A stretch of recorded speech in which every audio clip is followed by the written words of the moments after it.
Hells Angels bikie gangs is behind shootings in Adelaide's northern suburbs. 3 Hells Angels members accused of that shooting on Sunday that injured 7 stood in front of a judge today. Hells Angels Clubhouse seizing gym equipment which could help crack the case. And now, months later, police say they have arrested several people tied to the Hells Angels. The Hells Angels are one of the world's most notorious outlaw motorcycle gangs. Founded in California in 1948, the Hells Angels are known for violence, drug trafficking, and other criminal activities. In this video, we'll discuss the top 10 most dangerous members of the Hells Angels and their impact on the history and culture of outlaw biker gangs. It's important to note that not all motorcycle clubs are involved in criminal activities, and that many people who ride motorcycles do so lawfully and responsibly. With that said, let's look closer at the Hells Angels and their most dangerous members. Number 10. George Weathern. George Weathern was a former member of the Hells Angels Oakland chapter who became vice president of the chapter due to his friendship with President Sonny Barger. Despite leaving the club in 1970, Weathern remained in contact with many of its members.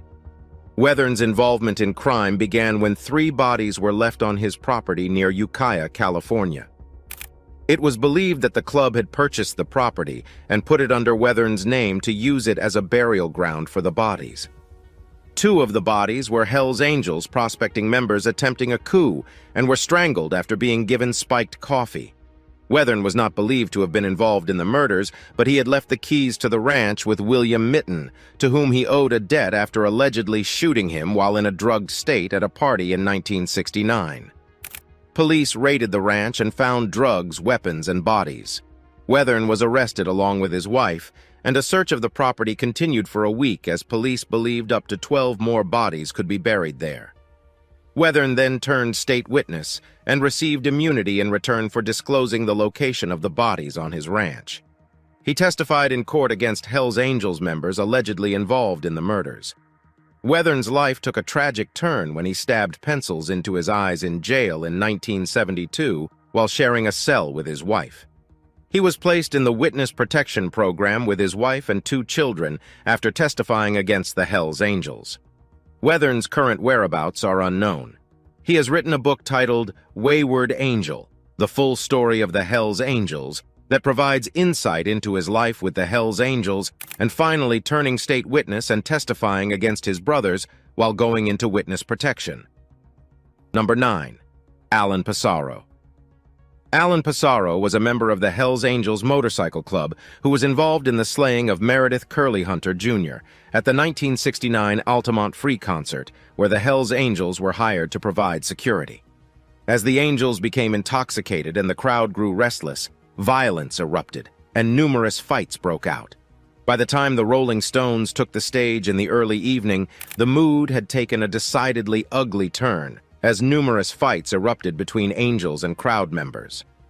Later, Hunter climbed on top of a speaker box and got into a scuffle with 2 Hells Angels.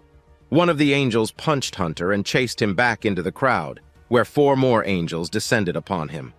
Hunter returned to the front of the stage, visibly upset, and drew a revolver from his jacket.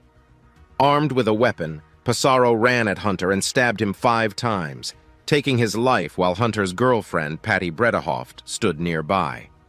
Passaro was arrested and charged with murder for Hunter's death.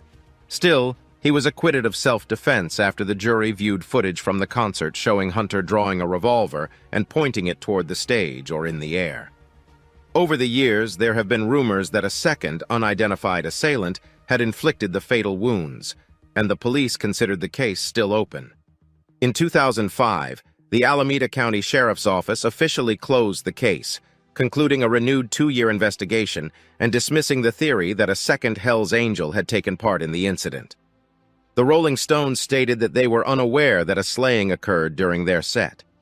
In the Gimme Shelter documentary, Jagger notices the commotion in the crowd and threatens to end the performance until a stagehand pulls him aside and informs him about someone with a gun. The film then cuts to Jagger viewing raw footage of the incident for the first time. Mick Jagger commented on Hunter's death in a 1995 interview with Rolling Stone publisher Jan Wenner. expressing how awful it was to have had this experience and how awful it was for someone's life to have been taken. Shortly after Hunter's death, his mother, Altha Mae Anderson, requested that Altamont Raceway be turned into a public park to prevent any more wrongful deaths at Altamont. Alameda County officials later voted to allow the raceway to continue to host races, but barred future concerts there and restricted the number of attendees to 3,000. Alan Passaro drowned in Anderson Lake in southern Santa Clara County on March 29, 1985. The police said the death is kind of suspicious, although foul play was never confirmed. Passaro is buried at Los Gatos Memorial Park in San Jose, California. Number 8. Paul Eischeid. Paul Merle Eischeid, a stockbroker by day, was also a Hells Angels motorcycle gang member. In October 2001, Eischeid, along with fellow Hells Angels Kevin J. Augustiniak and Michael Christopher Mesa Mike Kramer, was involved in the murder of Yvonne Garcia. A 44-year-old mother of 6, Garcia had verbally disrespected the club and its members while intoxicated during a party at the Hells Angels clubhouse in Mesa, Arizona. They loaded her into the trunk of a car and left her in the Arizona desert. Eischeid was arrested in 2003 on drug trafficking and racketeering charges, including counts of kidnapping and homicide stemming from the 2001 incident. After his arrest, the judge placed Eischeid on federal pretrial release with electronic monitoring because he had a small prior criminal history and was holding a steady job. However, he removed his monitoring bracelet while awaiting trial and fled the country. While on the run, Eischeid allegedly obtained a fake passport and a new identity. He even changed his appearance, putting on some weight, growing a goatee with the beard part down to his chest, and shaving his head. 15 years after initially fleeing the country, Eischeid was found in Buenos Aires in 2011, where Argentinian authorities had imprisoned him. Eischeid fought his extradition to the United States for 7 years, seeking support in Argentina. However, his legal options were exhausted, and he is now being held in the Maricopa County Jail. Number 7. Michelle Jinx Genest. Michelle Genest, a former Hells Angels member, was involved in the Lennoxville Purge in Quebec, Canada, which resulted in the deaths of 5 members of the gang's now-defunct Laval chapter. The victims included Guy Louis, Chop, Adam, Jean-Guy, Brutus, Geoffrion, Laurent Langlais, Viau, Michel Willie Mayrand, and Jean-Pierre Mathieu. 2 other members of the Laval chapter were also supposed to be murdered that day, but failed to attend the meeting. A 6th man linked to the Laval chapter, Prospect Claude Coco Roy, was fatally shot by Genest 2 weeks later on April 7, 1985. During a coroner's inquest, it was revealed that 41 members of the Hells Angels Montreal, Sherbrooke, and Halifax chapters were present in Lennoxville when the men's lives were taken. The victims were wrapped in sleeping bags and weighed down by cinder blocks and weights before being dumped in a river. This incident came to be known as the Lennoxville Massacre and was expected to signal the beginning of the end of the gang's presence in Quebec. However, the Hells Angels surprisingly became more robust in the years that followed. Genest was granted full parole at 51 on March 3, 2010, after serving a life sentence for slaying Claude Roy. He had left the Hells Angels in 1994 while serving time behind bars. During his parole hearing, Genest admitted that Roy's life was taken for not following the Hells Angels' rules against consuming hard drugs, but also because the gang suspected him of being a police informant. Genest informed the board that he was trying to extract information from Roy when he died. Number 6. James Brandes. James Ezekiel. Jim Brandes was a feared enforcer and the Oakland Hells Angels chapter vice president. He was known for his involvement in numerous criminal activities, including drug trafficking and racketeering. In November 1977, he was caught in possession of a pound of narcotics and other contraband, including a police radio and a device for detecting surveillance equipment. When he openly spoke to Rolling Stone magazine in 1978, he stated that he did not take orders from anyone in the streets and would not take them from Sheriff's Office narcotics detective William O. Bill Zerby, who had caught him with contraband. Things took a deadly turn when Brandes became involved in an attempted murder of San Jose Police Department Sergeant John Kracht in February 1977. Kracht survived an attempt on his life when a bomb detonated near his car. Brandes was charged with the attempted murder of Cracked and other crimes as part of a racketeering case against the club in June 1979.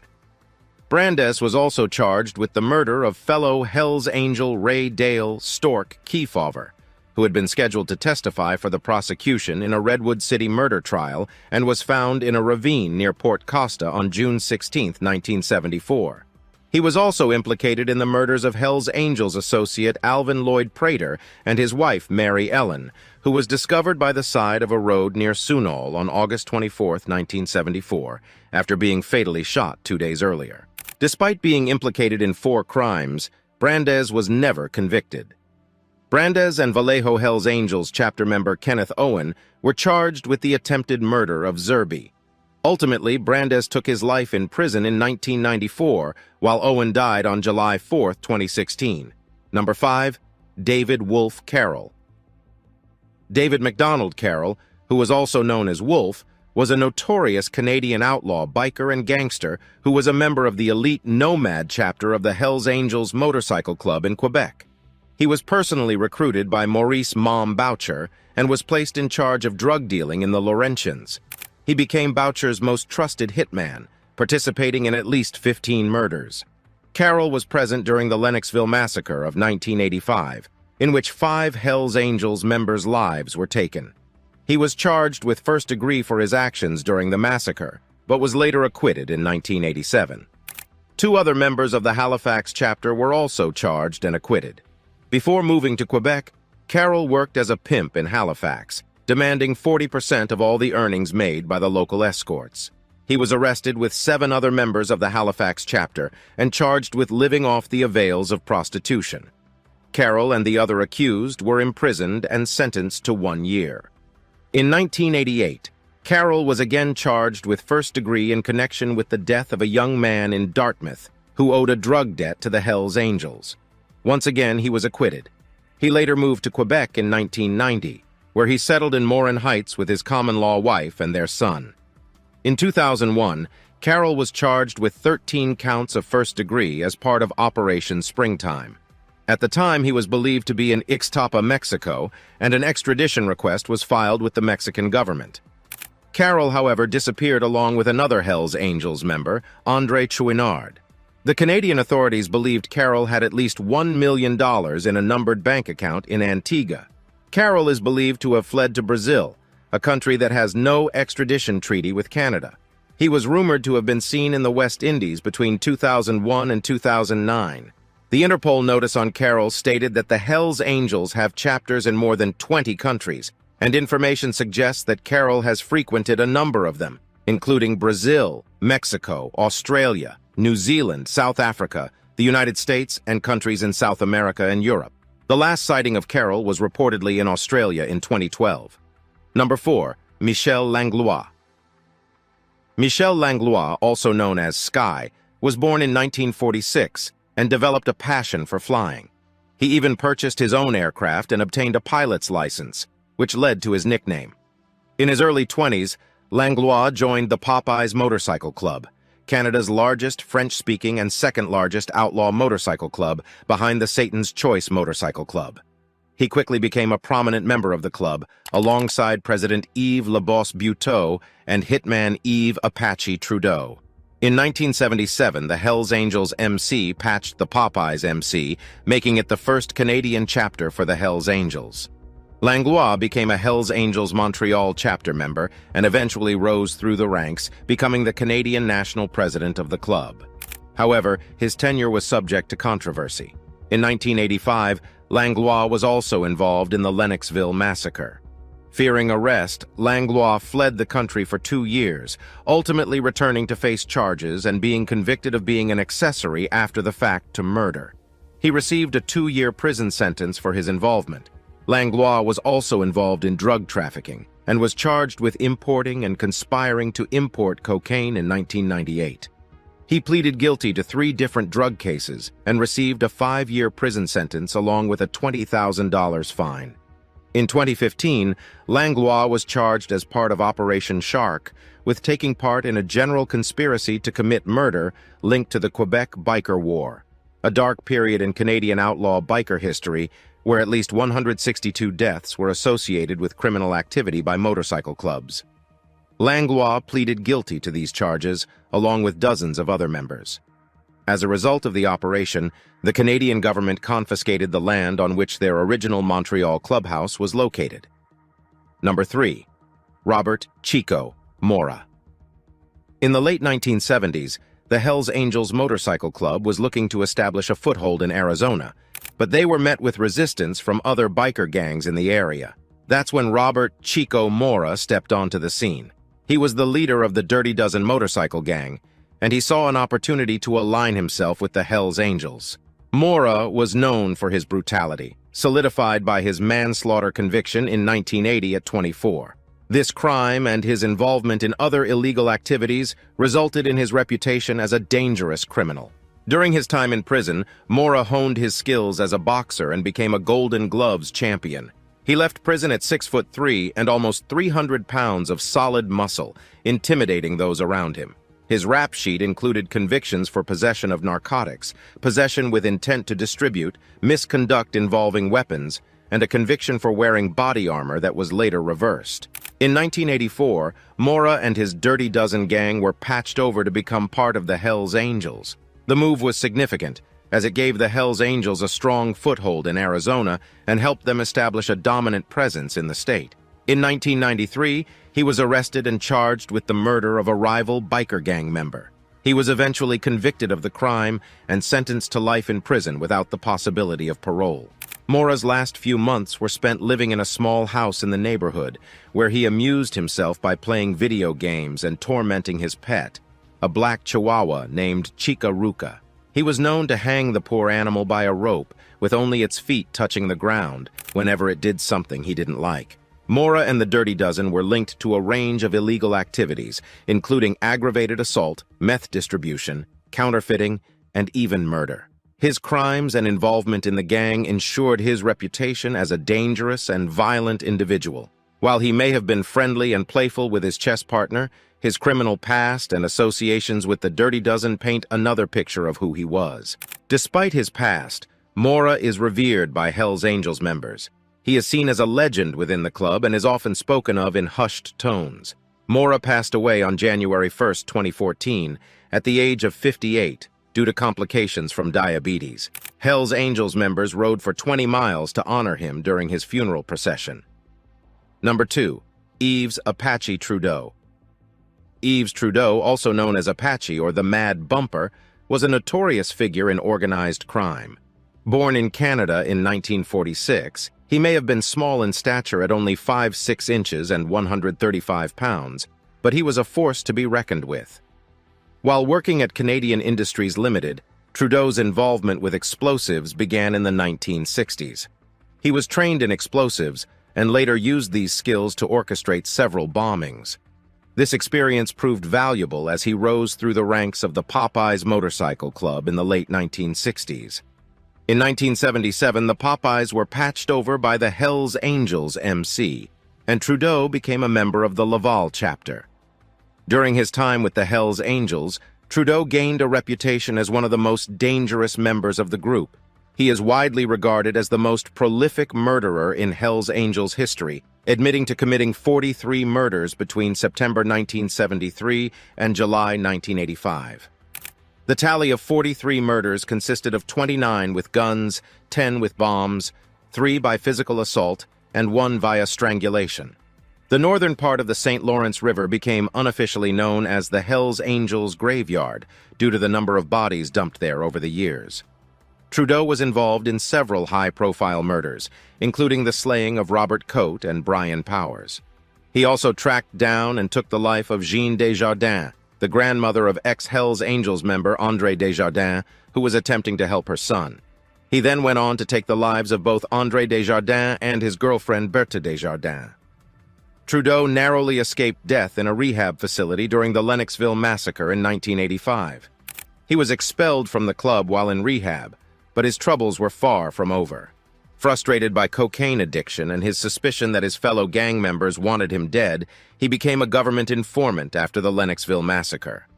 In exchange for cooperation, he received a lenient sentence, life in prison, but eligible for parole after 7 years.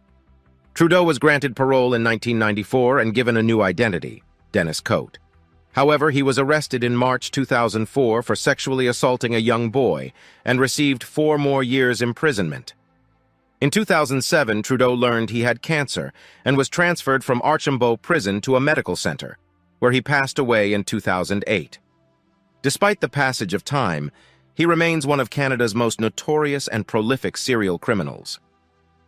Number 1. Maurice Boucher. Maurice "Mom" Boucher is a Canadian criminal and former Hells Angels motorcycle club leader in Quebec. Born on June 21, 1953 in Quebec, Boucher had a troubled childhood and became involved in criminal activities early. He dropped out of school at 15 and turned to crime to support his drug habit, committing break-ins and armed robberies. He was first imprisoned in 1975 for an armed robbery and later arrested for a series of home invasions with his brother in 1978.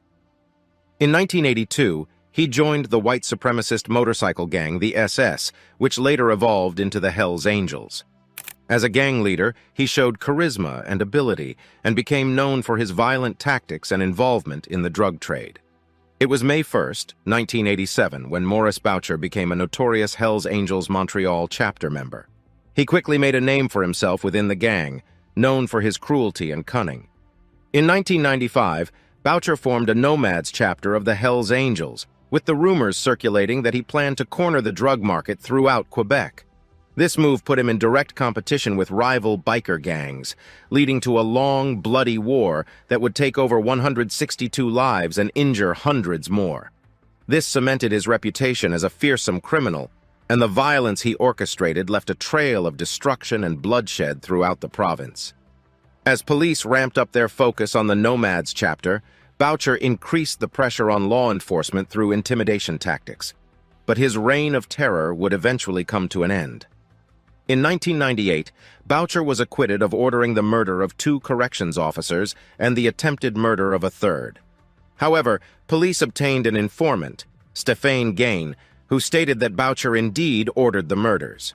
In May 2002, Boucher was found guilty and sentenced to life in prison. While serving his sentence, Boucher was reportedly expelled from the Hells Angels MC in 2014. But it wasn't the only trouble he faced behind bars. In 2015, he and a fellow inmate were charged with attempted murder after allegedly stabbing another prisoner. Since 2002, Maurice Boucher has been held in the Special Handling Unit, a super-maximum federal prison located in Sainte-Anne-des-Plaines, just outside of Montreal. The Special Handling Unit is part of the Regional Reception Center. He passed away in 2022 from cancer while incarcerated.